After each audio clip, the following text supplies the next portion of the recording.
유엔사가 오늘 CCTV 영상과 적외선 카메라 영상을 공개하면서 북한 병사 귀순 과정이 비교적 소상하게 드러났습니다. 국방부 출입하는 안형영 기자 나왔습니다. 어서 오세요. 예. 오늘 차량 이동부터 귀순까지 딱 4분밖에 걸리지 않았는데 이 경과 짧게 한번 설명해 주시죠. 네, 지도를 보면서 설명을 드리겠습니다. 이 지도를 보시면 넘어가야 되는데 안 넘어가네요. 보시면 그 CCTV에서 나오는 처음 장면이 15시 11분 지점입니다. 이 지점이 판문점에서 약 2km 떨어진 지점입니다. 예. 이때부터 시속 50km 이상으로 2분여를 달려서 지금 72시간 다리에 도착했습니다. 이 지점은 판문점까지 약 700m 떨어진 지점입니다. 여기서부터 속도를 더 높여서 시속 약 70km로 이렇게 달려서 3시 13분 후반쯤에 군사분계선 10m 전방까지 이렇게 접근을 하게 됐습니다. 그런데 이제 문제가 되는 것은 배수로인데요. 이 배수로에서 이 10m 이 지점 앞에서 멈춰선 게 바퀴가 배수로에 빠지면서 이렇게 된 겁니다. 그래서 이게 과연 그렇다면 이 병사가 판문점 경내에서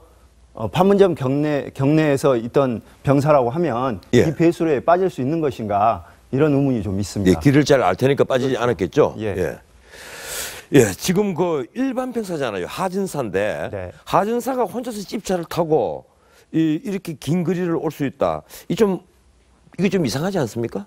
네, 맞습니다. 말씀하신 대로 하전사, 우리로 치면 그냥 일반 병사입니다. 하지만 이제 JSA 소속으로 알려져 있고요. 그리고 연대장급 지휘관 운전병으로 지금 알려져 있습니다. 그래서 이 병사가 몰고 온 이 지프 차량도 연대장 차량 아니냐 이런 얘기가 나오고 있습니다. 그래서 이 연대장 차량을 몰고 오기 때문에 별도의 어떤 검문이나 이런 게 없이 이 검문소까지 이렇게 오지 않았느냐 이렇게 추정해 볼 수 있습니다.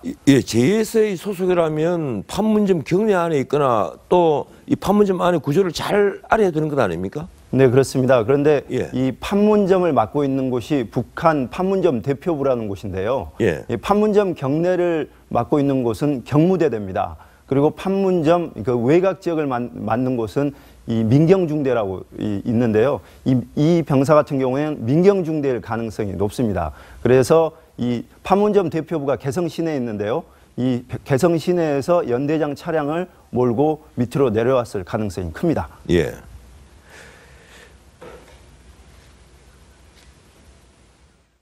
판문점 대표부가 개성 시내에 있는데 그런 집차 타는 급이 한 대 7명 돼요. 정치부장, 참모장, 보위부장.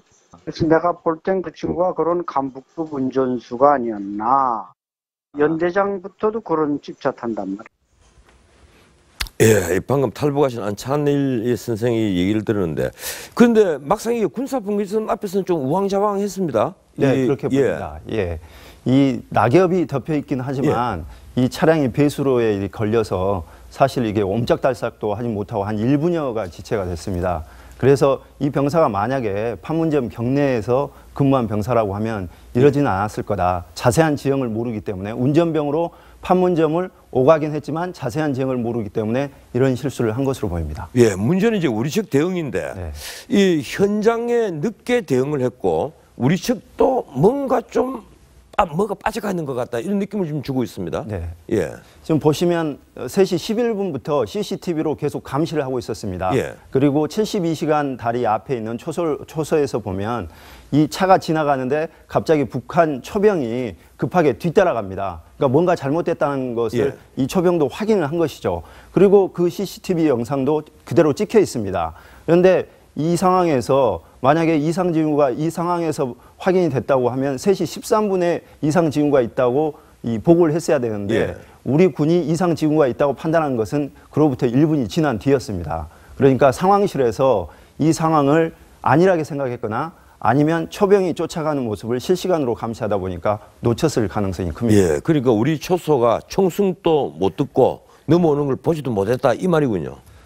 그 부분은 좀 다른 얘기인데요. 이 지금 그림을 보시면 이 지금 북한군 병사가 이렇게 넘어오는 이 경로가 우리 초소가 있는데 초소 앞에 이 숲이 우거져 있습니다. 그래서 북한군 병사가 넘어오는 이 이 장면을 볼 수가 없습니다. 시야가 예. 가려져 있어서. 그래서 그러면 초소를 옮기거나 아니면 숲을 제거해야 되는 거 아니냐 그렇군요. 이런 지적이 있죠. 왜 초소 역할도 못하는데 그대로 방치하느냐 이런 지적을 하고 있습니다. 그런데 문제는 뭐 기억하시겠지만 76년도에 우리나라가 그 판문점에서 미루나무 가지치기를 예. 하려다가 도끼 만행 사건이 예, 있었지 않습니까? 그래서 이제 군에서는 예. 이 판문점 경내에서 나무 한 그루 제거하는 것도 쉽지 않은 일이다 이렇게 얘기를 하고 있습니다. 예, 알겠습니다. 예, 정치부 안형영 기자였습니다. 예, 수고했습니다.